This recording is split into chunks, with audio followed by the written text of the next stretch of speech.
A trader from losing everything to building himself up with just $4,000, which he borrowed from his father, to the renowned American investor and founder of the world's largest hedge fund, with assets under management amounting to $160 billion.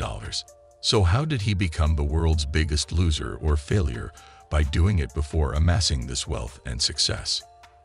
At the age of 12, Ray Dalio began working as a caddy at the prestigious Links Golf Club, where he had the opportunity to interact with notable individuals like the Duke of Windsor and future President Richard Nixon, as well as prominent Wall Street investors.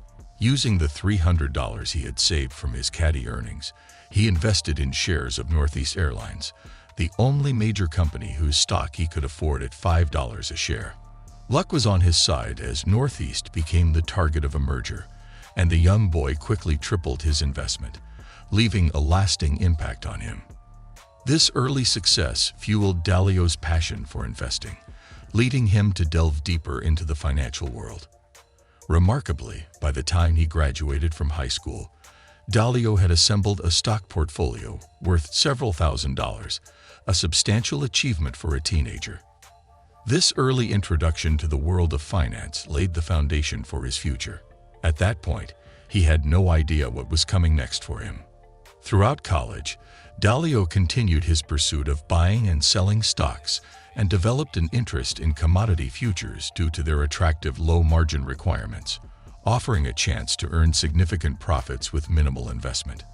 After graduating with a BS degree in finance, Dalio found a job as a clerk at the New York Stock Exchange. During this unsettling time, he witnessed President Nixon's fateful decision to remove the United States from the gold standard, setting off the dreaded Great Inflation of the 1970s. Panic spread among investors and traders. Fortunes were lost, and many faced bankruptcy as hyperinflation ravaged the economy. Fear and uncertainty loomed, leaving people struggling to protect their savings and livelihoods amidst the relentless economic turmoil. But his experience in trading commodities proved invaluable, as commodities typically thrive during times of inflation, offering a unique advantage. His acceptance into Harvard Business School opened new opportunities, and during the summer between his 2 years at Harvard, he traded commodities at Merrill Lynch. After returning to grad school, Dalio and some of his Harvard friends established a small company named Bridgewater Associates to trade in commodities. Although their venture initially yielded modest profits due to their limited experience, Dalio kept the name Bridgewater for his future ambitions. In 1975, at the age of 26, Dalio took the bold step of relaunching Bridgewater Associates from his own 2-bedroom apartment. Initially, only a few clients sought his advice on currency exchange and interest rate risks.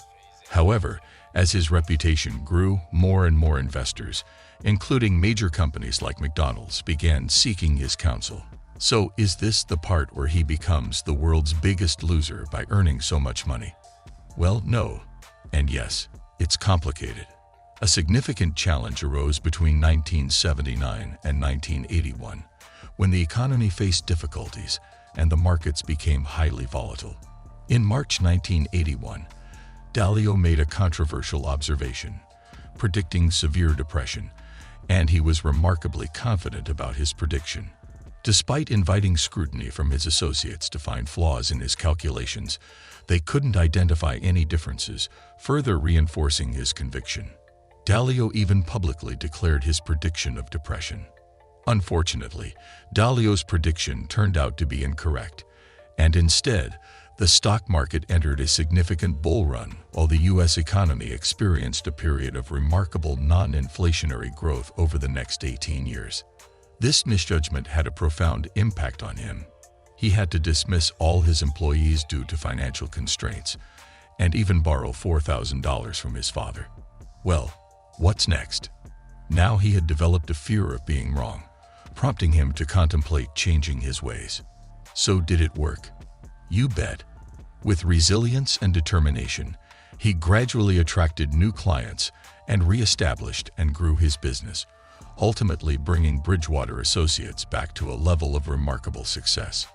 This period of adversity taught him valuable lessons that shaped his future investment strategies and management principles. As Ray Dalio worked on rebuilding his business, he strategically divided his holdings into two categories: beta investments and alpha investments. How does that work, you may ask? To put it in simple terms, beta investments relied on passive management and were exposed to normal market risk, while alpha investments were actively managed with the goal of achieving better returns than beta investments. Dalio's innovative approach involved structuring portfolios based on risk allocations rather than traditional asset allocations, aiming to create uncorrelated investment returns. As Bridgewater Associates' client list expanded, so did the scope of its investments. Dalio employed a strategy known as global macro, making large-scale investments worldwide based on broad systemic factors. This approach involved carefully anticipating changes in currency exchange rates, commodity prices, inflation, and GDP growth across different economies. Over time, Bridgewater Associates achieved significant success, attracting notable clients such as the World Bank's Employee Retirement Fund and Kodak's retirement system. Today, the firm manages an impressive $160 billion on behalf of 350 of the world's largest and most sophisticated institutions. It has also earned the distinction of being ranked the fifth most important private company in the U.S. by Fortune magazine. Now, what will you do when you stand in the shoes of Ray Dalio and lose everything, even your trust in yourself? Let us know what you think in the comment section.